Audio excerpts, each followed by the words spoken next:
નમસ્કાર, રિયલ ડિબેટમાં આપનું સ્વાગત છે. હું પ્રવીણ. અલ કાયદાનો વડો અલ જવાહિરી ઠાર મરાયો.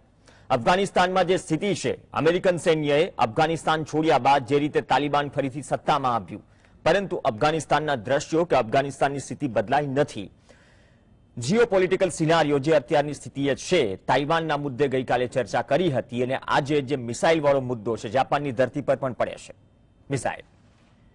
અમેરિકા જે રીતે સ્ટેટમેન્ટ આપી રહ્યું છે, એ ચાહે ચીનના સંદર્ભમાં હોય જ્યારે તાઇવાનની પેલોસીએ મુલાકાત લીધી, કે પછી અફઘાનિસ્તાનમાં અલ જવાહિરી જેનું ડ્રોન હુમલામાં ઠાર કરાયો તે બાદની સ્થિતિ હોય. કેમ કે લાદેનને ઠાર કર્યા બાદ અલ કાયદાનો વડો બન્યો અલ જવાહિરી, અને લાંબા સમયથી, કેમ કે ભૂતકાળમાં પણ કેન્યા અને તાન્ઝાનિયામાં અમેરિકન દૂતાવાસ પર હુમલા બાદ આ નામ વોન્ટેડ હતું. ઘણા લાંબા સમયથી અમેરિકન એજન્સીઓ CIA પાછળ હતી અલ જવાહિરીની. એવું લાગ્યું કે તાલિબાન સત્તામાં આવ્યા બાદ જ્યારે 2001માં જ્યારે અમેરિકા અફઘાનિસ્તાનમાં ઘૂસ્યું, તે સ્થિતિએ અલ જવાહિરીએ કદાચ અફઘાનિસ્તાન છોડ્યું અથવા પાકિસ્તાન બોર્ડરની આસપાસના અહેવાલ હતા, પરંતુ તાલિબાન ફરીથી સત્તામાં આવ્યું તો અલ જવાહિરી ફરી અફઘાનિસ્તાનમાં આવ્યું. તો અલ જવાહિરી ન માત્ર અલ જવાહિરી મુદ્દો છે, પરંતુ વૈશ્વિક સ્તર પર અથવા તો આતંકના કેન્દ્ર સ્થાનો છે જ્યાં પનાહ મળે છે, જ્યાં પાકિસ્તાન પર સતત આરોપો લાગતા આવે છે. અને આ પ્રકારે અલ કાયદાના વડાને ઠાર કર્યા બાદ અફઘાનિસ્તાનને આતંકીઓનું સુરક્ષિત આશ્રય સ્થાન નહીં બનવા દઈએ, બાઇડને કીધું. અને આ ઘણા વર્ષોથી CIA જવાહિરીની તલાશમાં હતી અને 9/11ના હુમલાનો બદલો પણ અમેરિકા ગણાવી રહ્યું છે. તો અસર, કેમ કે અલ કાયદા તેનું નેટવર્ક અને અલગ અલગ ગ્લોબલી અમેરિકા સહિત 9/11થી લઈને જે હુમલાઓ છે એ બાદની સ્થિતિ અને એન્ટી ટેરરિઝમમાં અમેરિકાના પગલાઓ, બદલાતી સ્થિતિ કેટલી બદલાઈ છે અથવા તો બદલવામાં આવી રહી છે, આ ચિહ્ન કયા છે, આનાથી અસર શું પડશે, એ ચાહે ભારત હોય કે એશિયાના એવા દેશો અને વિશ્વના એવા દેશો કે જ્યાં આતંકવાદ આજે પણ એક મોટો પડકાર છે. આજ મુદ્દે આપણી સાથે ચર્ચા કરવા માટે 3 ખાસ મહેમાન જોડાશે. ડોક્ટર જયનારાયણભાઈ વ્યાસ આપણી સાથે જોડાશે, એમ્બેસેડર ડોક્ટર કેતનભાઈ શુક્લા આપણી સાથે જોડાશે અને ઉત્પલભાઈ વોરા પણ આપણી સાથે જોડાશે. તમામનું સ્વાગત છે. વ્યાસ સાહેબ પાસે જવું થોડી વારમાં જોડાઈ રહ્યા છે, પણ એ પહેલા કેતનભાઈ આપથી જ શરૂઆત કરીએ આજે ડિબેટની. 2011માં અમેરિકાએ પોતાના સૈન્ય પાછું ખેંચી લીધું, 2021માં અફઘાનિસ્તાનમાંથી 1 વર્ષ પૂરું થયું. વૈશ્વિક સ્તરે પોતાની ધાક ઊભી કરનાર તાલિબાન સત્તા પર આવીને વચન આપ્યું હતું કે તેઓ માનવ અધિકારોનું પાલન કરશે, એક સરકાર બનાવશે, એવી સરકાર કે જ્યાં સવાલો ન ઉઠે, ભૂતપૂર્વ સરકારી કર્મચારીઓને માફી અપાશે અને દેશનો આતંકીઓ માટે સુરક્ષિત આશ્રય સ્થાન તરીકે અફઘાનિસ્તાનનો ઉપયોગ નહીં થાય. આ સાચું નથી પડ્યું. અત્યારે સ્થિતિ પણ અલગ છે. જવાહિરી કાબુલમાં તાલિબાનોના જ સુરક્ષા કવચ હેઠળ હતો અને તેના પગલે જ અલ કાયદા અલ જવાહિરી, અલ કાયદાનો વડો ઠાર મરાયો. આ ઘટનાને આપ કઈ રીતે જોઈ રહ્યા છો? આ ઘટના બાદની અસરોને આપ કઈ રીતે જોઈ રહ્યા છો? એને સમજવું તો આપણે અલ જવાહિરી વિશે પહેલા તો એના વિશે જાણવું જોઈએ. દોહા એગ્રીમેન્ટમાં તાલિબાને કહ્યું હતું કે અમે કોઈ પણ ટેરરિઝમને સાથ નહીં આપીએ કે અમારી જમીનને એને ઉપયોગ નહીં કરવા દઈએ. અલ જવાહિરીને જે આજે સ્ટ્રાઇક થયો છે એનું ભયંકર મહત્વ નથી, પણ અલ જવાહિરી જે CIA ડ્રોન દ્વારા એમનું જે અવસાન થયું હતું એની અંદર એવું હતું કે અલ કાયદાના નંબર 2 હતા. હવે અલ જવાહિરી હતા એ જે કહેવાય કે અલ કાયદાનું બ્રેઇન અને એમની જે આઈડિયોલોજી કે જે બ્લડ ડ્રેન્ચ કે જે નોટોરિયસ ટેરરિઝમ, તો એને માટે જાણીતા હતા. એમની જે આઈડિયોલોજી છે 2 હતી, પ્રિસિઝન સ્ટ્રાઇક અને પોલિટિકલ સર્જિકલ સ્ટ્રાઇક. અલ જવાહિરીનો ઇતિહાસ એ બહુ અગત્યનો છે. એમણે એમનું જે હતું જમાત અલ જિહાદ, એમને 1990ની આજુબાજુ અલ કાયદા સાથે એમણે જોડી દીધું. એ એટલા માટે ફેમસ હતા કે જે એટેક કરતા હતા એ એકદમ સ્પેક્ટેક્યુલર એટેક અને ઇનડિસ્ક્રિમિનેટ કિલિંગ ઓફ ધ સિવિલિયન, એટલે કે જાનહાનિ જેટલી વધારે થાય એટલું એમને સારું લાગતું હતું. તેમણે એક ગ્લોબલ ખલીફાત નો એક કન્સેપ્ટ મૂક્યો અને એમાં એમણે કહ્યું કે far enemy we should defeat. Far enemy એટલે અમેરિકા અને અમેરિકાના એલાય અને એમની જે મિલિટરી હતી એ. તો એમને માટે એમણે કહ્યું કે ભાઈ આપણે જેટલાને મારીએ એ વધારે સારું કહેવાય. એમનો સૌથી મોટો હાથ હતો એ 2001માં જે સપ્ટેમ્બર 11 WTO અને પેન્ટાગોન પર એટેક થયો. તો એ એટેકમાં અલ જવાહિરીનો બહુ મોટો હાથ હતો. હવે અલ જવાહિરી છે એ બહુ બુદ્ધિશાળી હતા. એમના ફાધર ફાર્મેકોલોજીના પ્રોફેસર હતા. અલ જવાહિરી પોતે ડોક્ટર છે. એટલે આપણે જે કહીએ કે જે બિન લાદેન હતા એમણે ફાઇનાન્સ કર્યું હતું, પણ જે અલ કાયદાનું બ્રેઇન એની પાછળનું હતું એ અલ જવાહિરી હતા. છેલ્લા થોડા વખતથી એમને આપણે કહીએ કે નામના હેડ હતા, ફિગર હેડ, કારણ કે 2011માં ISI જુદું પડી ગયું અને એમને સિરિયામાં આખું એ કર્યું. એ પછી આપણે જોઈએ કે એ અલ જવાહિરી જે હતા એમની જે ટ્રેનિંગ થઈ તે અફઘાન પાકિસ્તાન બોર્ડર પર ટ્રીટમેન્ટ કરવા માટે લોકોની ગયા હતા. અને બિન લાદેન હતા, એમને હાઇપરટેન્શન હતું. તો એ બિન લાદેનના સંપર્કમાં આવ્યા અને બિન લાદેનના સંપર્કમાં આવ્યા પછી ધીરે ધીરે એમનું જે પોઝિશન હતી એ અલ કાયદામાં નંબર 2 થઈ ગઈ. 1998માં US એમ્બેસીનું ટાંઝાનિયા કેન્યામાં જે બોમ્બિંગ થયું એમાં એમનો હાથ હતો. અને એ પછી ધીરે ધીરે જે બિન લાદેનના મૃત્યુ પછી ISI ઉપર આવ્યું પછી એ મોટે ભાગે બહુ ઓછા દેખાયા છે બહાર. મોટે ભાગે ચોપડીઓ અને વિડીયો દ્વારા જે એમનું જે બધું આઈડિયોલોજી એમાં એમણે વધારે કામ કર્યું હતું. પછી એમના ટેરરિસ્ટ જે કહેવાય કે એટેકમાં અલ કાયદા નબળું પડ્યું એ પછી એમનો કઈ બહુ મોટો ભાગ નતો. પણ એમને કેમ મારવામાં આવ્યા? તો આને આપણે સર્જિકલ સ્ટ્રાઇક તો ના કહીએ પણ પ્રિસિઝન સ્ટ્રાઇક કહેવાય. તો એ બિદેને જયારે અફઘાનિસ્તાનમાંથી નીકળી ગયા તો એમાં સૌથી મોટી આખું નાટો અને બીજા બધા કન્ટ્રીઓ ભયંકર ટીકા કરી. ત્યારે બિદેને કહ્યું હતું કે અમે કોઈ પણ ટેરરિસ્ટને દુનિયામાં આરામથી નહીં રહેવા દઈએ અને એને માટે એક નવી જે પોલિસી કે જે ઉત્પલભાઈ એના વિશે વધારે ડિટેલમાં કહેશે, ઓવર ધ હોરાઇઝન સ્ટ્રેટેજી. એટલે આ એક રીતે કહીએ તો બિદેન માટે એક વિક્ટરી છે અને સાથે સાથે કાઉન્ટર ટેરરિઝમ પ્રોફેશનલ માટે એક બહુ મોટી વિક્ટરી છે કે એમણે કાબુલમાં અમેરિકન એમ્બેસીને પાસે એક ઘરમાં ડ્રોન એટેકથી એમને બીજી કોઈ સિવિલિયન જાનહાનિ થઈ નહીં. અને સૌથી મોટું જે કહેવાય કે એમણે કાબુલમાં જે એટેક થયો હતો તેમાં ખોરસાન પણ કહેવાય છે, પણ એમનો આમનો કેટલો હાથ હતો એ હજુ લોકોને ખબર પડી, જેમાં 160 અફઘાન અને 13 અમેરિકાના સિટીઝન મરી ગયા હતા. એમનો થોડો ઘણો હોલ્ડ સોમાલિયામાં છે અલ શબાબ ઓર્ગેનાઇઝેશન પર. તો આપણે કહી શકીએ કે આજે બિદેને કર્યું છે તેના બંને વસ્તુ, તાઇવાન કે પેલોસીની વિઝિટ અને જે અલ જવાહિરીનું જે ડ્રોન દ્વારા એમને મારવામાં આવ્યા એ એમના લોકલ ઇલેક્શન 2022માં છે એ પણ બહુ મહત્વનો ભાગ ભજવે છે. દરેક પ્રેસિડેન્ટ, ઓબામાએ બિન લાદેનને માર્યા, ટ્રમ્પે બગદાદીને માર્યા અને હવે બિદેને અલ જવાહિરીને માર્યા. એટલે જે કહેવાય કે દરેક પ્રેસિડેન્ટનું એક કામ એ રહ્યું છે કે એમને કોઈ ને કોઈ જે હેડને. પણ સાથે સાથે બીજી એક વસ્તુ એ થઈ છે કે ઈરાનની અંદર પણ એક બીજા અલ કાયદાના બહુ મોટા લીડરને એસેસિનેશન થયું છે. હવે એ કોણે કર્યું છે ખબર નથી, પણ એ સાથે સાથે એક સાથે જ ઇઝરાયલની વિઝિટ પછી આ થઈ રહ્યું છે. તો આ એક વસ્તુ એમ કહેવાય કે એક ટેરરિઝમ માટે અને જે આપણે તાલિબાનમાં જે લોકોએ દોહા એગ્રીમેન્ટ કર્યું હતું તે એક સિગ્નલ છે કે અમેરિકા દરેકને વોચ કરી રહ્યું છે અને નેક્સ્ટ કોનો નંબર આવશે એ કોઈને ખબર નથી. ત્રીજી અગત્યની વસ્તુ એ છે કે આની અંદર જે અલ ખોરસાન છે, હવે જે આ ગયા તો અલ કાયદા મેં પહેલા કહ્યું કે એટલું બધું હવે પાવરફુલ રહ્યું નથી. તો એની અંદર બે વસ્તુ થઈ શકે. એક તો ISIS છે નબળું પડી ગયું છે તો અલ કાયદા માટે ઓપોર્ચ્યુનિટી છે. પણ સૌથી અગત્યની વસ્તુ છે ભારતના પરિપ્રેક્ષમાં જોવા જઈએ તો બે ઓર્ગેનાઇઝેશન છે. એક તો ખોરસાન અલ કાયદા, એ થોડું પાવરફુલ થઈ શકે, અને બીજું હક્કાની ગ્રુપ. હવે હક્કાની ગ્રુપ છે તો હક્કાની ગ્રુપમાં 3 હક્કાની છે. તમારા સિરાજુદ્દીન હક્કાની ઇન્ટિરિયર મિનિસ્ટર છે અને એમના બીજા 2 હક્કાની છે. તો 3 જણના ઉપર 10 મિલિયન, 5 મિલિયન અને $3 મિલિયન એ ત્રણેય ઉપર અમેરિકા ઇનામ જાહેર કર્યું છે. છેલ્લા 10 વર્ષમાં અમેરિકાએ $200 મિલિયન આવી રીતે ખર્ચ્યા છે. એટલે આ પરિસ્થિતિમાં તાલિબાનને એક સિગ્નલ છે કે તમે એ લોકોને શરણ ના આપો. અને એમના જે $3.2 બિલિયન છે ફ્રી જે ફ્રોઝન એસેટ, એ મને લાગે છે હવે રિલીઝ થવામાં વાર લાગશે. એટલે અમેરિકા જલ્દી રિલીઝ નહીં કરે. પણ rid of the leader doesn't get rid of the organisation. બીજો કોઈ નવા એના નેતા આવશે અને એ નેતાના આયા પછી એક બે વસ્તુ થઈ શકે. એક તો પહેલા એ ઓર્ગેનાઇઝેશનને સ્ટ્રોંગ કરશે, અથવા કોઈ નવો એવો એટેક કરીને એમની જે કહેવાય કે ધાક જમાવવાનો પ્રયત્ન કરે. તો આ બે વસ્તુનું આપણે ધ્યાન રાખવું જોઈએ. અને જે હક્કાની ગ્રુપ છે અને અલ ખોરસાન ગ્રુપ છે એ હવે વધારે પાવરફુલ થશે. એમના મૃત્યુનું આમ જોવા જઈએ તો છેલ્લા 2-3 વર્ષથી બહુ નિષ્ક્રિય હતા, એટલે જે સિટિંગ ડક કે જે બહુ એક જે ટાર્ગેટ હતું એ અમેરિકા માટે બહુ ઇઝી હતું, પણ ઇન્ટેલિજન્સને માટે એક બહુ મોટી અચીવમેન્ટ છે. તો આપણે એમ કહી શકીએ કે આનાથી બહુ મોટું ભયંકર પરિસ્થિતિમાં ફેરફાર નહીં પડે, કોઈ મોટા સક્સેસર છે નહીં.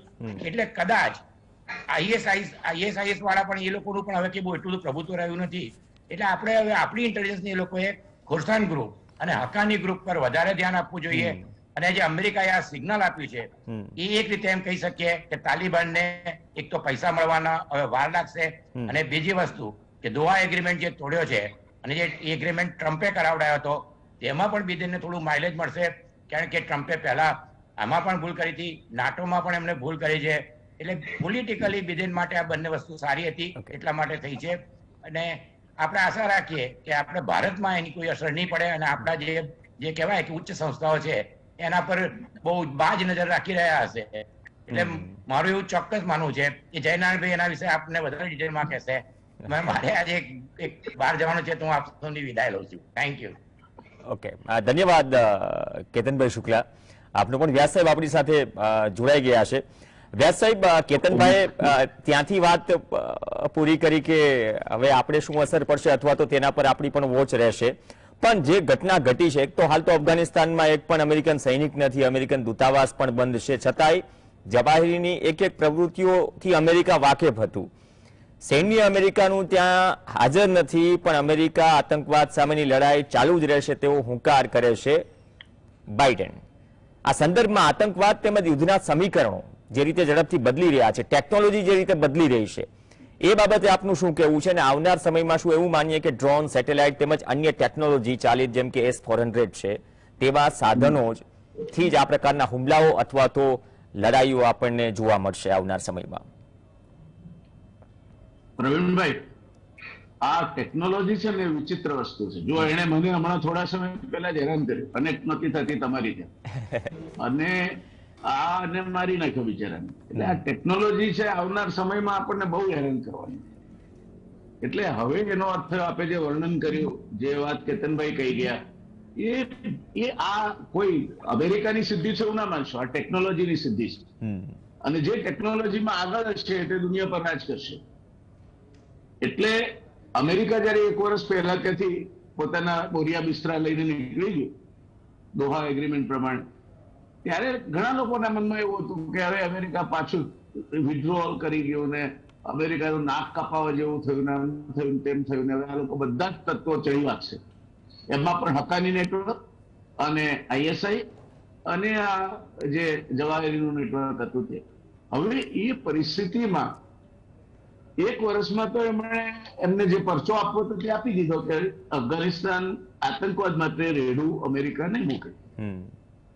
એટલે આ પરિસ્થિતિમાં આવનાર સમયના યુદ્ધો કેવા હશે, આવનાર સમયની જાસૂસી કેવી હશે, આવનાર સમયમાં કઈ રીતે, આ ત્રીજો દાખલો છે આપણો. પહેલા ઈરાનના કોઈ સાયન્ટિસ્ટને ઉડાડી દીધા, પછી બીજા એટમિક સાયન્ટિસ્ટને પહેલા એમણે ઉડાડી દીધા, અને આ ડ્રોન નો ઉપયોગ કરી અને આ તો this is very specialise drone. એ જેને મારવાનું હોય એને જ મારે, બીજાને કોઈ અસર ના કરે. એટલે આ પરિસ્થિતિમાં તમે ટાર્ગેટેડ અટેક કરી શકો એ પ્રકારની ટેકનોલોજી હવે વિકસી છે. એટલે આપણે સિક્યોરિટીના નામે જે કાળા કપડાવાળા સાથે રાખીએ છીએ એ તમને ફર્સ્ટ બુલેટ સામે કોઈ સિક્યોરિટી આપી શકતા નથી. Supposing that you had lest Al Zawahiri with all kind of Z plus security, still he would have been killed because the security will become alert and come in operation once the first bullet is fired, and that was enough for killing Al Zawahiri. એટલે આ આવનાર સમયના યુદ્ધોની ખાસિયત છે એ આપણા મગજમાંથી નહીં જવી જોઈએ. અને એટલા માટે હવે પછીના યુદ્ધો તમારી પાસે કેટલી ટેકનોલોજી છે, કેટલા વિમાનો છે, કેટલું સૈન્ય છે, આ બધું જરૂરી છે, પણ એ એની કી નહીં હોય. એની કી હશે આ પ્રકારના ડ્રોન, એ સિવાયના બીજા નાના મોટા ઓપરેટિવ અટેક્સ. અને એ અટેક્સ એટલા સોફિસ્ટિકેટેડ હશે. છેલ્લે જે એમણે ઈરાનમાં જે એસેસિનેશન કર્યું એમાં એ જે સાયન્ટિસ્ટ નીકળે છે કે એની આગળ એક સિક્યોરિટીની ગાડી તૈયાર થાય છે, જાય છે, પાછળ બીજી આવે છે સિક્યોરિટીની ગાડી, અને આ 3 કારની વચ્ચેથી ત્યાં આર્ટિફિશિયલ ઇન્ટેલિજન્સથી જે ગવર્ન થાય છે એવું એક હથિયાર બહાર નીકળે છે, માથું કાઢીને જુએ છે અને બરાબર પેલાની ગાડી પર અટેક કરે છે. એટલું જ નહીં, પણ એને એટલા થર્સ્ટથી અટેક કરે છે કે પેલા મરી તો જાય છે અંદરવાળા, પણ એ પેલી 2 ગાડીઓમાંથી કોઈને ક્યાંય ભટકાતી નથી. This is the sophisticated which આ પર્સન વિલ બી કિલ્ડ. એટલે આ હવે પછીનું વિશ્વ, હવે પછીના યુદ્ધો, હજુ પણ હું માનું છું કે ભારત પાંખોડિયા ભરે છે. એવું નથી કે મને દેશદાજ નથી, મને મારો દેશ એટલો જ વાલો છે જેટલો અમારા મિત્રો જે અત્યારે ગુલબાંગો પોકારે છે એમને વાલો છે. પણ ટેકનોલોજી કોઈની શરમ નથી રાખતી, અને ટેકનોલોજી નહીં હોય તો you will be absolutely backward. પછી તમે રાફાઇલ લાવો તો તમારી પાસે એનાથી ઉપરની ટેકનોલોજી આવીને તમારા ઉપર છવાઈ જશે. એટલે વન શુડ આજે ચાઇના પણ આ બધી એને ધમકીઓ આપી, આ કર્યું તે કર્યું, પણ સીધું વોરમાં કેમ નહીં ઇન્વોલ્વ થયું?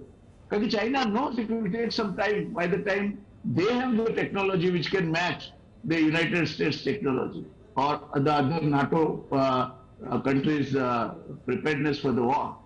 એટલે હવે પછીના યુદ્ધો છે પ્રવીણભાઈ, અને જાસૂસી એમાં ક્યાંય માણસ નહીં હોય. તમારા આંગણામાં પડેલી સોયનો ફોટો લઈ અને જતું રહે. મારે આવી એક વખત આવો ઇન્સિડન્ટ બનેલો, હું જયારે સિંચાઈ મંત્રી હતો ત્યારે ઉકાઈમાં અમે ફ્રી બોર્ડ બ્રિજ કર્યું અને પાણી સુરતમાં પરિણામે થોડું વધારે પડ્યું, ન ભરાયું તો ડેમ તૂટી જાય. તો પછી આ લોકોએ હોબાળો મચાવ્યો કે જે બંધ ઉપર ફોટોગ્રાફી પણ પ્રોહિબિટેડ છે એ બંધ ઉપર એક બે સુરતમાં અફવા ફેલાઈ હતી કે બંધ તૂટી રહ્યો છે, એટલે હેલિકોપ્ટર દ્વારા એક એજન્સી ત્યાં મોકલી અને સુરતમાં બતાવ્યું કે બંધ તૂટ્યો નથી. મારા ચીફ એન્જિનિયરનો ઇન્ટરવ્યુ બતાવ્યો. બીજા દિવસે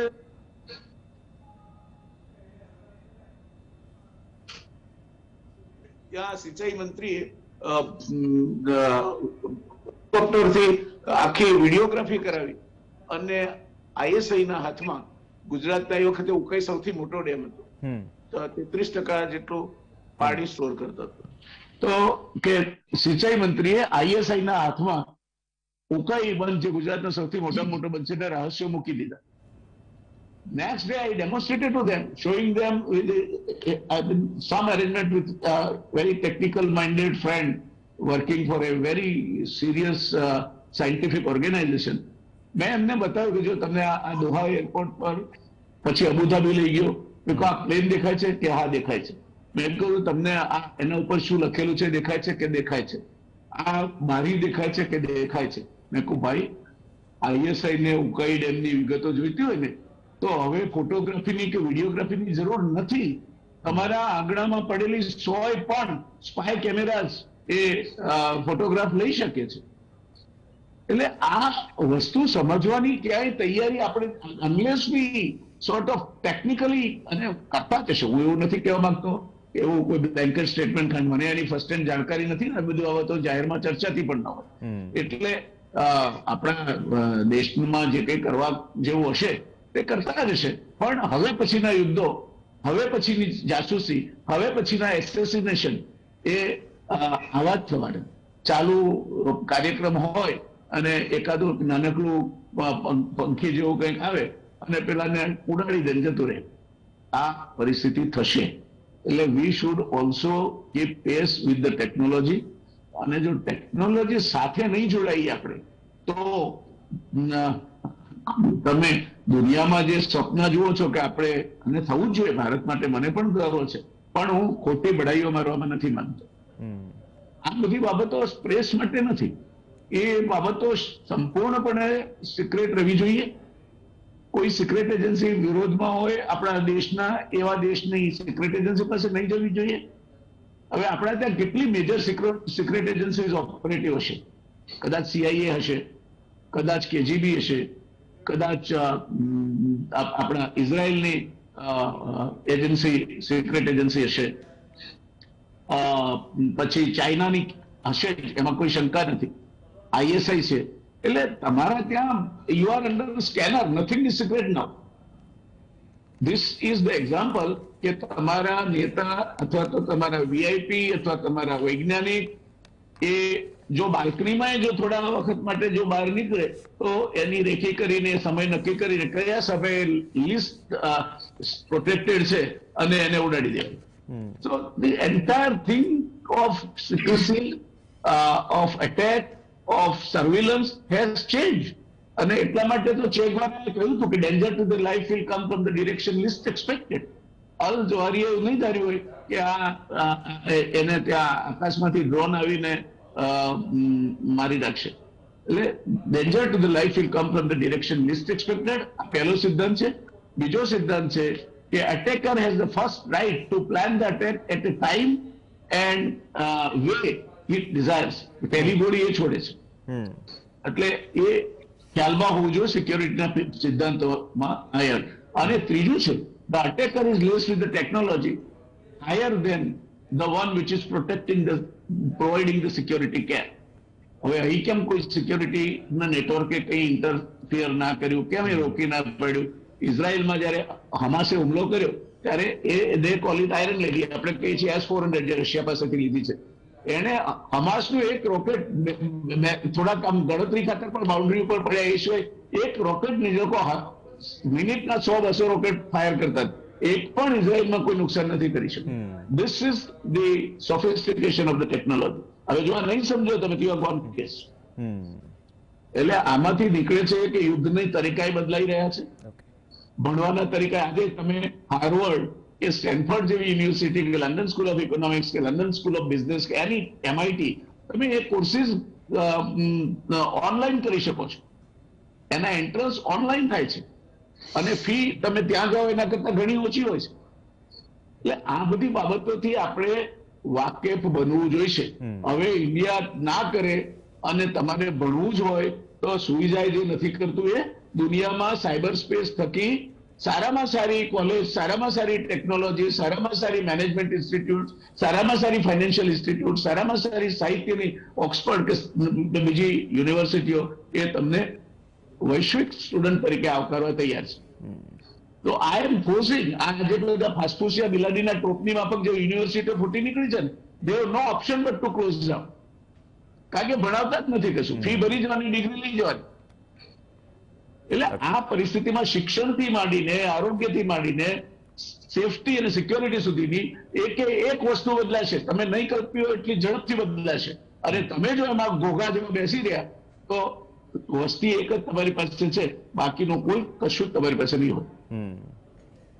પ્રવીણભાઈ, ઓકે, ધન્યવાદ. તમે ટેકનોલોજીનો એંગલ પણ ઉમેર્યો અને આ જે ઘટના છે એ ઘટના ઘણા બધા સંકેત પણ આપે છે કે ટેકનોલોજીમાં આપણે સમય સાથે જો અપડેટ નહીં રહીએ અથવા તો રિક્વાયરમેન્ટ મુજબ આપણે તૈયારીઓ નહીં કરીએ તો આવનાર સમયમાં અમુક જે પડકારો છે તેમના માટે તૈયારીઓમાં કચાશ રહી જશે.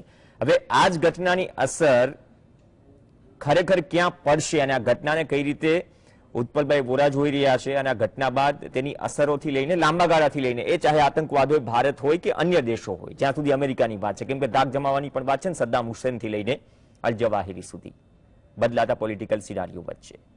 એક બ્રેક બાદ ઉત્પલભાઈ વોરા સાથે ચર્ચા. અલ-કાયદાનો વડો અલ જવાહિરી ઠાર, પરંતુ એ ઠાર થયા બાદ અસરો શું પડશે આવનાર સમયમાં? બ્રેક પહેલા ડોક્ટર કેતનભાઈ શુક્લા અને વ્યાસ સાહેબ સાથે ચર્ચા થઈ. આપણી સાથે ઉત્પલભાઈ વોરા પણ જોડાયેલા છે. વોરા સાહેબ, જે રીતે કેતનભાઈએ પૂરું બેકગ્રાઉન્ડ આપ્યું અને વર્તમાન સ્થિતિ આપી, વ્યાસ સાહેબે ટેકનોલોજીનો એંગલ ઉમેર્યો કે કઈ તરફ આપણે જઈ રહ્યા છીએ, આવનાર સમયમાં યુદ્ધો પણ કઈ રીતે લડાશે અથવા તો કયા ટેક્ટિક્સ સાથે આપણને દુનિયા જોવા મળશે. પણ આ ઘટનાને આપ કઈ રીતે જોઈ રહ્યા છો? કેમ કે CIA ઘણા લાંબા સમયથી અમેરિકન એજન્સીઓ આના પાછળ હતી અને લાદેન ગયા બાદ અફઘાનિસ્તાનમાં જે સ્થિતિ છેલ્લા 1 વર્ષ પહેલા સર્જાય અને હાલ જે છે એ કદાચ દૂધનું દૂધ અને પાણીનું પાણી થઈ ગયું. આટલું બોલ્ડ સ્ટેટમેન્ટ અમેરિકા તરફથી જે છેલ્લા જીઓપોલિટિકલ સિનારીઓ બદલી રહ્યો છે, 4-5 દિવસ કે અઠવાડિયાથી જે ચાલી રહ્યું છે, તાઇવાનનો કિસ્સો હોય કે અલ જવાહિરનો કિસ્સો હોય, આ સમગ્ર ઘટનાને જે રીતે અંજામ અપાયો છે, પહેલી વાત તો એક કે તેને કઈ રીતે જોઈ રહ્યા છો અને તેની અસર આપ એશિયા અથવા ગ્લોબલ લેવલ પર કઈ રીતે જોઈ રહ્યા છો? પ્રવીણભાઈ, મારા પહેલા કેતનભાઈએ આખું જેને ટેકનિકલ પાર્લન્સમાં કહેવાય કે અલ ઝવાહિરીનું આખું ડોઝિયર આપની સામે આપના વ્યુઅર્સ સામે મૂકી દીધું. અને અલ ઝવાહિરીનો આખો હિસ્ટોરિકલ પાસ કેવી રીતે આવ્યા, આગળ આવ્યા, કેવી રીતે સક્સેસફુલ થયા અને કેવી રીતે પોતાનું પ્રભુત્વ જમાવ્યું એ બધું કહી દીધું છે. એ જ પ્રમાણે જયનારાયણભાઈએ સો બ્યુટિફુલી ઇઝ એક્સપ્લેન દેટ કે આ કઈ રીતે ટેકનોલોજી ચેન્જ થઈ રહી છે અને ભવિષ્યની અંદર કઈ રીતે આપણે તૈયારી રાખવી પડશે. Of course I will touch upon on certain technical issues, પણ if you permit me, I will give you a totally different perspective. અને that is my job as a military analyst or geostrategic or political analyst. I have to see it from a different angle, and that is what is not evident on the face or on the surface. Now you see the situation. The US president comes and makes a statement in front of the whole world that al-Zawahiri is no more and we have hunted him down. And the same day, in the press briefing, the US state administration official says that we have no DNA confirmation of Mr. Zawahiri having been dead. So therefore, see the beautiful situation that how it is being played out. And therefore, you have to see from a little different angle, and I'm just putting a thought into this, and that needs a consideration. Now, al-Zawahiri, mane as a, with my kind of military background, it defies my logic. And I am not ready to be or prepared to be so naive that in the middle of the night at 3 wage, al-Zawahiri was standing in the balcony and he was looking at the stars as if, waiting for the missile to come. Al-Zawahiri was brought over there, positioned over there, and at a predetermined time and a predetermined spot, the plan was executed by some of the agencies. Now in that, who all were involved? I will ask myself that question. I'm not going to fall prey to the situation કે તારા ગણતો તો ને એ વખતે missile આવીને strike કર્યો. Al-Zawahiri is gone. May his soul rest in peace. He was a terrorist. He had to die. And he lived by the sword and he died by the sword. મને એના માટે કોઈ આંસુ સારવાની કોઈ જરૂર લાગતી નથી. But the fact of the matter for an analyst like me is that how a situation ne anjam apavama આવ્યો. And that is where the whole, the theory must start. Now in that, there are one or two issues I want to highlight. Number one, you see, al-Zawahiri was in any case not keeping well. Ideologically and theoretically, he was of that he cannot be considered as an asset to the organization. Therefore, virtually, he was becoming a liability for the Pakistan ISI, Pakistan military, Pakistan leadership, and also for Afghanistan. Now, how long you can continue with the liability? At some stage or the other, you have to get rid of the liability, but on your own terms. A terms કેવી રીતે create કરવામાં આવ્યા? Pakistan is facing a terrible situation geopolitically and locally. Economy is already in dumps. And Pakistan is vying, to be on the good books of the USA. Now, how can you be in the good books of the USA unless you give some kind of a target to the USA and be very dear and near to USA? Therefore, Qamar Bajwa was asked to go to USA and he had a one-to-one meeting with the US administration, intelligence organization and the CIA. CIA's, intelligence budget is to the tune of $3 trillion. $3 trillion per year. And they have everything under their disposal. Like human intelligence, which is called human, tech intelligence, which is called technical intelligence, satellite intelligence, electronic intercepts, capacity to decode or code, crypto conversation, and even high-grade security communication devices, and take on the target on the way they want it, including the drone technology and a long-range drone. Therefore, now the situation comes into the, into being. That Qamar Bajwa, now go back to the situation where Mr. Imran Khan, prior to, going out of the power, he had said, ye log sab big gaye hain, bora bora bhar ke inko paisa mila hua hai, and this needs to be investigated.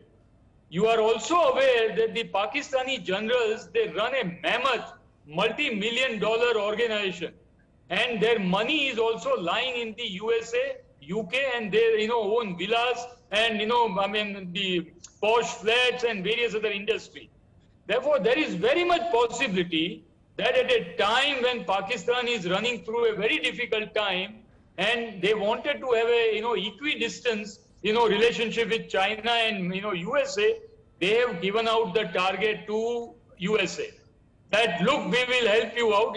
This has to be a very, very highly classified the situation, and in that without the knowledge of the Afghan leaders, because even Pakistan and Afghanistan in between with the Haqqani network of late, there is not much of a honeymoon going around. Therefore, they are also having a problem. In fact, Afghan forces and Pakistan army forces, they have, they had a little bit of fratricide with each other.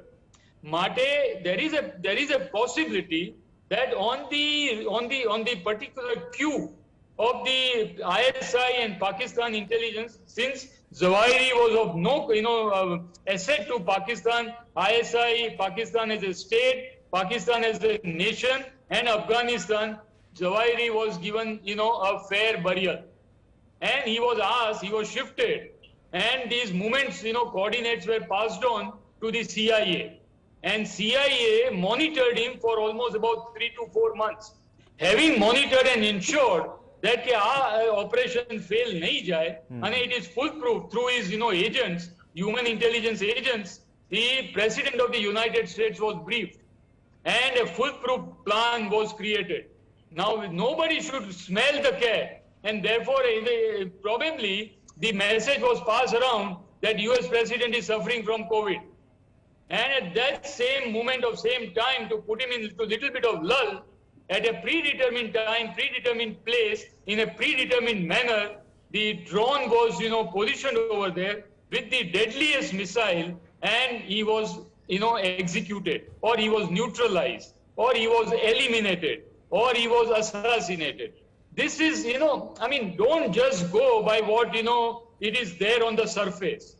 As an analyst, you have to go into the details as to why it happened and how it could have happened. It's just not possible that if Zawahiri was the number 2 person of the Al-Qaeda, and if he was of so importance, then he would not have been sacrificed like this. I'm using the word sacrifice. And if he was sacrificed like this, or he was eliminated like this, then Al-Qaeda is not a professional organization. That, you will let go a leader of this stature in such a simple operation, that he was standing in the, balcony, and he was a, ready-made target, and the missile, goes through the balcony. Secondly, look at the situation where, there is no collateral damage. Only Haqqani network family members were supposed to be present. And the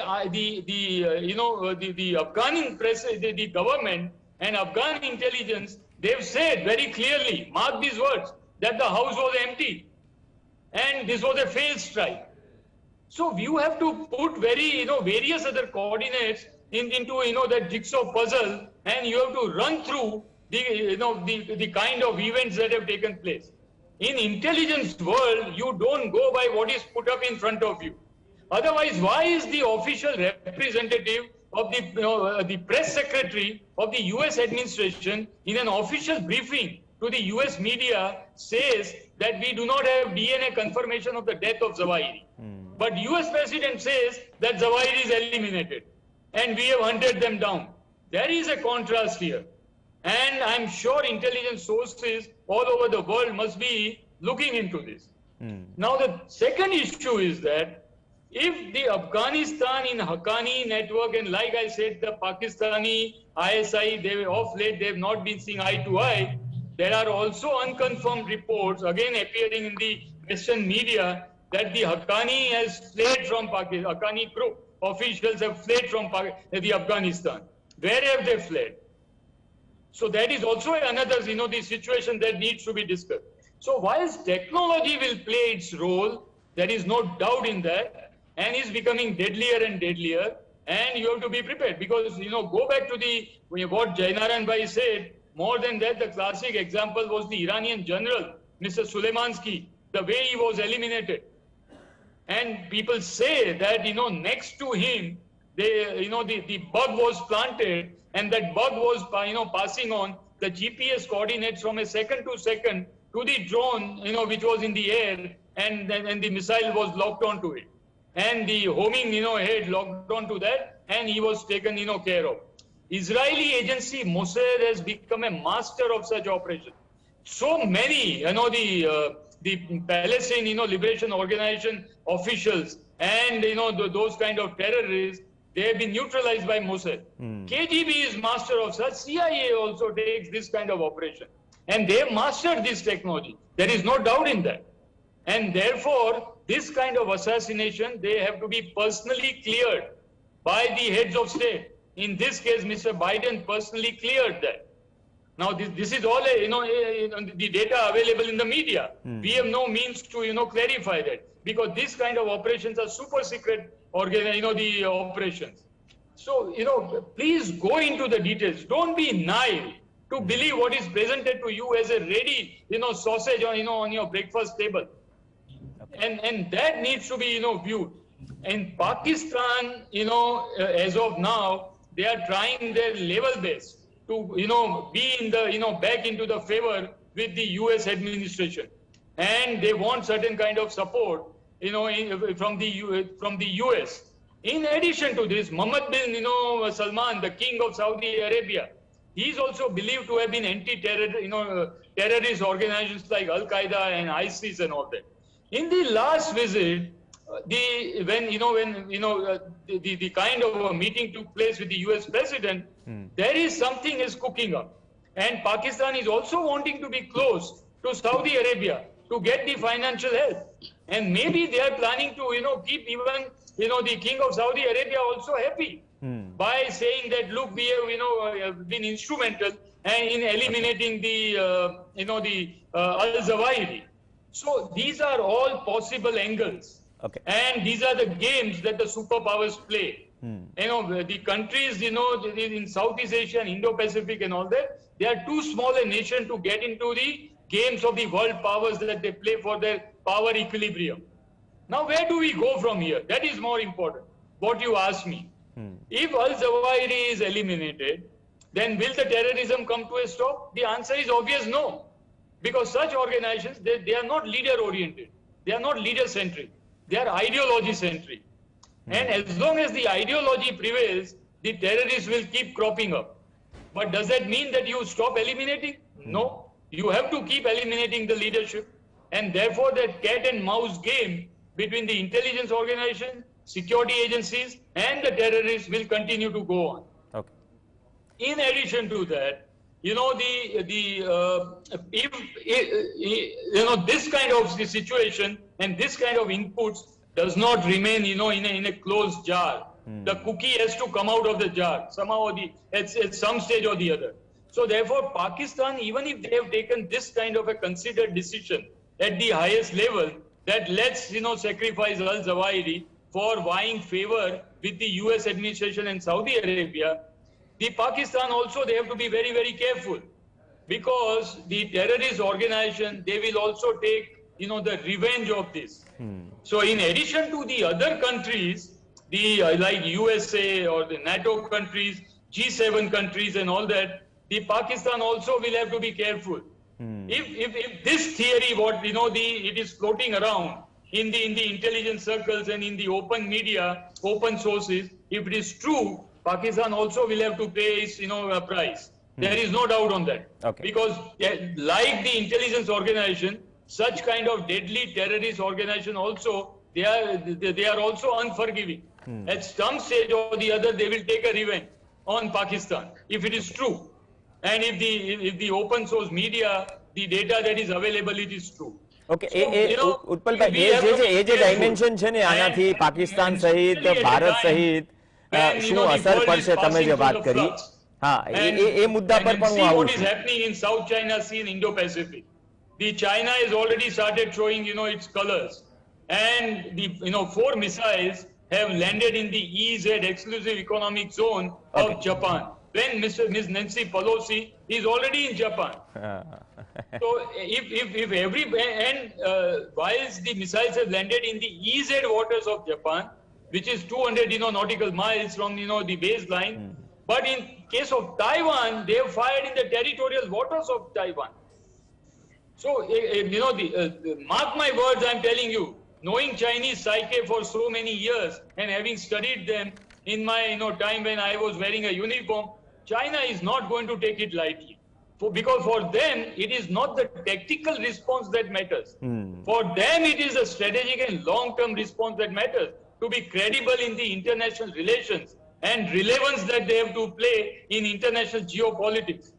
If China winds up everything and takes his army, navy, air force back to the bases and says, yeah, okay, everything is over, China's credibility in international geopolitics is gone forever. Nobody will take them seriously. And that is why you see at this moment of time, except USA, Japan, and to an even extent, Germany, nobody else has, condemned the, Chinese operation. Okay. Or they've supported a US operation. Okay. Similarly, Russia, Iran, and North Korea and Pakistan, they have supported Chinese operation. Therefore, a different kind of axis, geopolitical axis or geostrategic axis is emerging.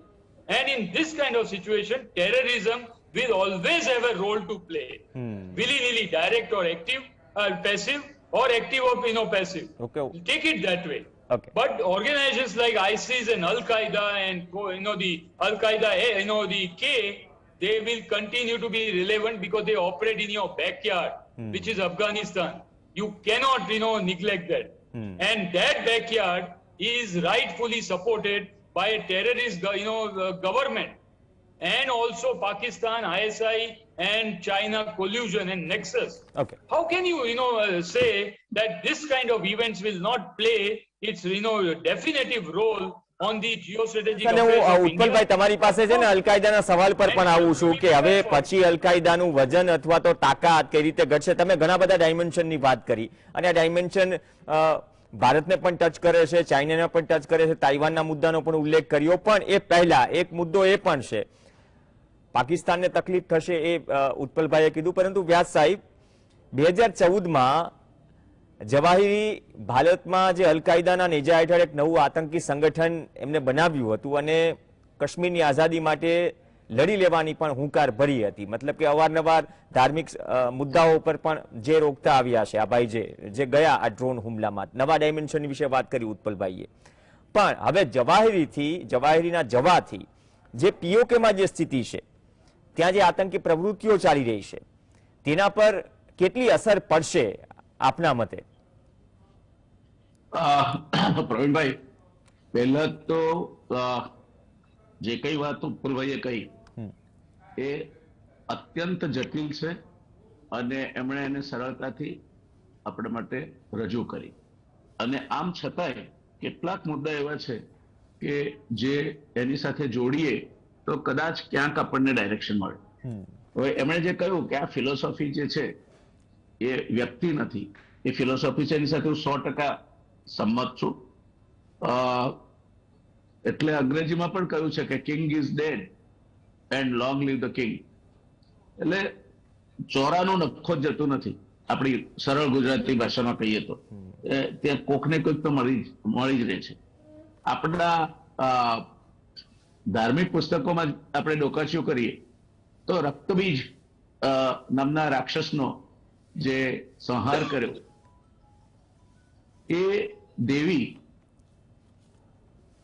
એ બીજા કોઈથી આ રક્તબીજ મરે તેમ નહોતો, કારણ કે એના લોહીનું એક ટીપું જમીન પર પડે તો અનેક રક્તબીજ પાછા એમાંથી ઉભા થઈને લડવામાં. ત્યારે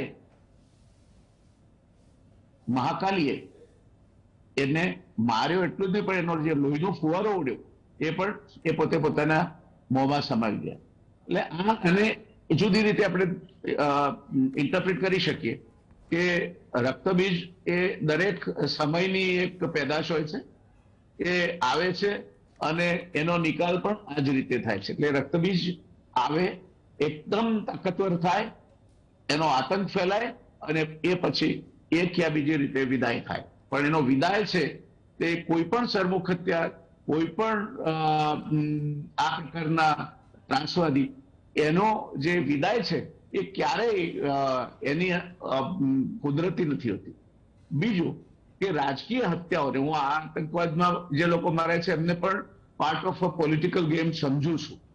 એના કેટલાક દાખલા આપણે જોઈએ તો ક્યાંય કોઈ દિવસ એમાં કોણ સંડોવાયું હતું, એના કારણો શું હતા એ આપણે જાણી શક્યા નહીં.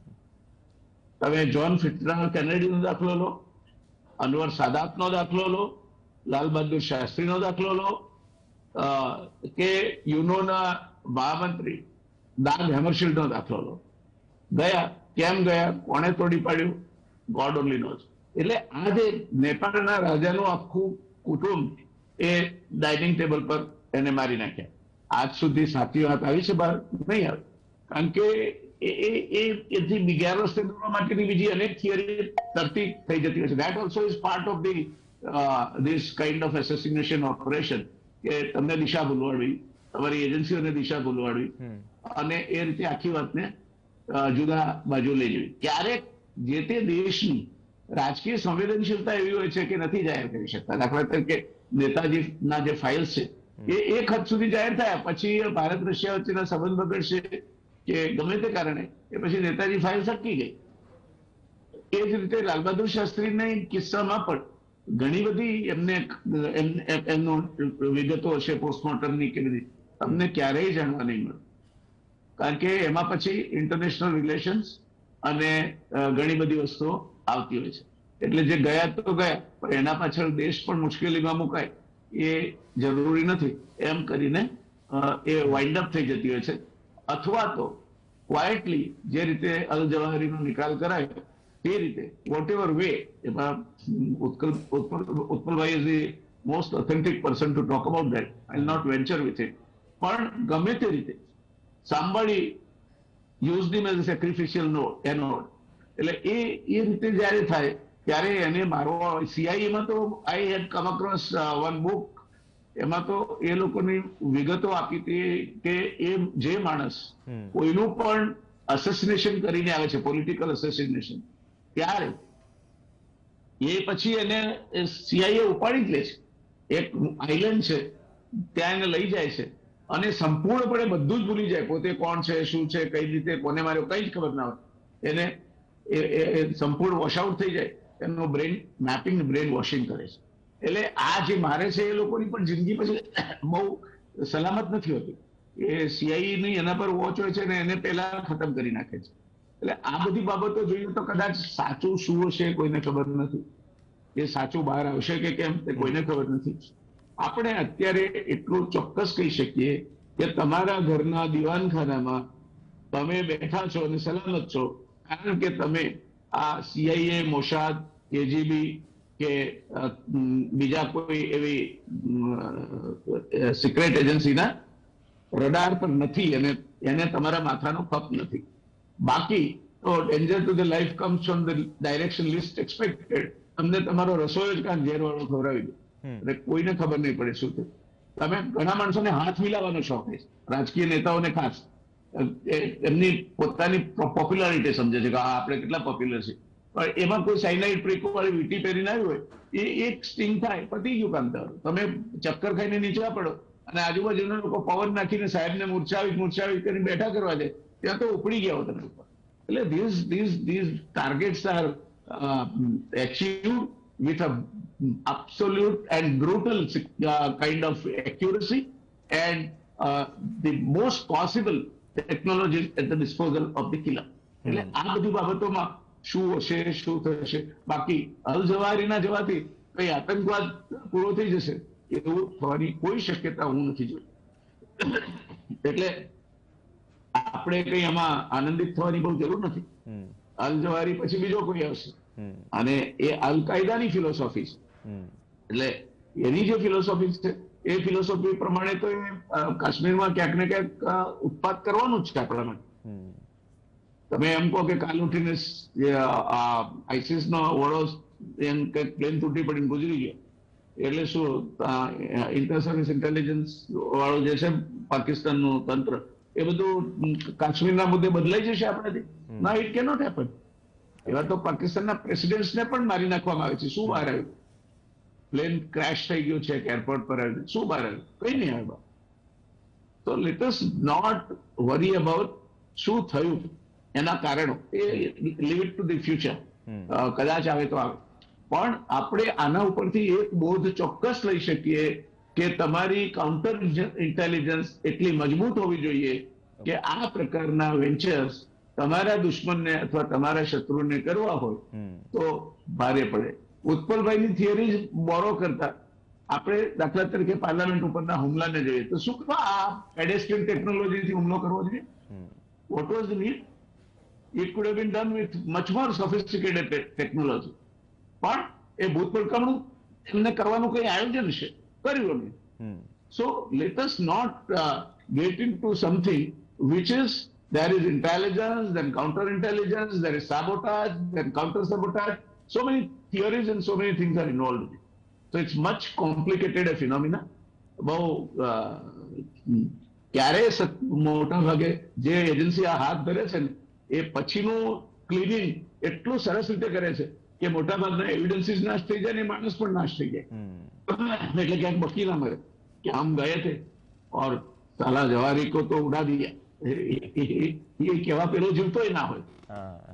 એટલે આ બધી બાબતો બહુ ગૂઢ છે અને આપણે આમાંથી બહુ એટલું જવાનું છે કે દુનિયા ટેકનોલોજીની દ્રષ્ટિએ ઘણી આગળ છે અને એના કારણે આપણે એ હાઈટ ઉપર જવું હોય તો આપણું જે પેડેસ્ટ્રિયન શિક્ષણ છે ને, આપણા ત્યાં શિક્ષણ વ્યવસ્થા ખાડે અને પછી તમે અપેક્ષા રાખો કે આવા બધા હાઈ ક્વોલિટી ટેકનિકલ ને આર્ટિફિશિયલ ઇન્ટેલિજન્સના એક્સપર્ટ પાકે તો એ નહીં પાકે. પાકશે તો એ અમેરિકા જતા રહેશે કે બીજે જતા રહેશે, કારણ કે તમારી પાસે એને યુટિલાઇઝ કરવા માટેનું ઇન્ફ્રાસ્ટ્રક્ચર જ નથી. એટલે પાયામાં again I am telling you, Alvin Toffler ને કોટ કરવા માંગુ છું concluding this, that the knowledge will be the power, the technology will be the power, and one who has earliest access to the knowledge shall be the most powerful. તમારો fighter plane કેટલા છે, submarine ક્યાં ફરે છે, લશ્કર કેટલું છે, આ બધી બાબતો જરૂરી છે. પણ એ જ્યારે તમે મોસ્ટ વનરેબલ પોઝિશનમાં હશો ત્યારે આ બાબતો તમારા કામમાં એટલી નહીં આવે જેટલું તમારું એના ઉપર ડિપેન્ડન્સ છે. I think looking to the technologies developing world over, તમારે તમારા આર્મીના ડિફેન્સ અને સ્ટ્રાઇકિંગ પાવર બંનેની એક હાઈ લેવલ ડિસ્કશન દર વર્ષે યોજાવું જોઈએ, રિવ્યુ લેવો જોઈએ અને this must be the top most priority of the government for spending the money. તો તમે કાંઈક સલામત છો એમ માનીને ચાલો. અને કોઈકની આપેલી ટેકનોલોજી તમને કામ નહીં આવે, કારણ કે કોઈ પણ દેશ પોતાની state of the art technology which is latest એ નહીં આપે. આ બધી બાબતો જે માણસને યુદ્ધમાં સમજણ પાડવી હોય એને આ બધી બાબતો સમજવી. ધન્યવાદ વ્યાસ સાહેબ અને ઉત્પલભાઈ. માફી ચાહું છું દિલથી કે અત્યારે સમયની થોડી મર્યાદા છે, પણ તમે જે અલગ અલગ ડાયમેન્શનની વાત કરી, ઉત્પલભાઈએ, કેતનભાઈએ ઓવરઓલ બેકગ્રાઉન્ડ અને ડોઝિયરની જે વાત કરી કે જવાહિરી શું છે અને આ ઘટનાના સંદર્ભમાં જે પણ એંગલ ટચ થયા ઇન્ક્લુડિંગ ટેકનોલોજી સમય સાથે, તો પડકારો તો હશે જ પાકિસ્તાન માટે, પણ ભારત માટે પણ ફૂંકી ફૂંકીને કાશ્મીરનો જે મુદ્દો છે અથવા તો આતંકી પ્રવૃત્તિઓ બંધ નથી થવાની. પરંતુ હવે આ પ્રકારની ઘટના આગળના સમય માટે શું ઇશારો કરે છે, દરેક માટે એક મેસેજ છે. ધન્યવાદ વ્યાસ સાહેબ અને ઉત્પલભાઈ ચર્ચામાં જોડાવા માટે. આ સાથે જ રિયલ ડિબેટમાં હાલ બસ આટલું જ. નમસ્કાર.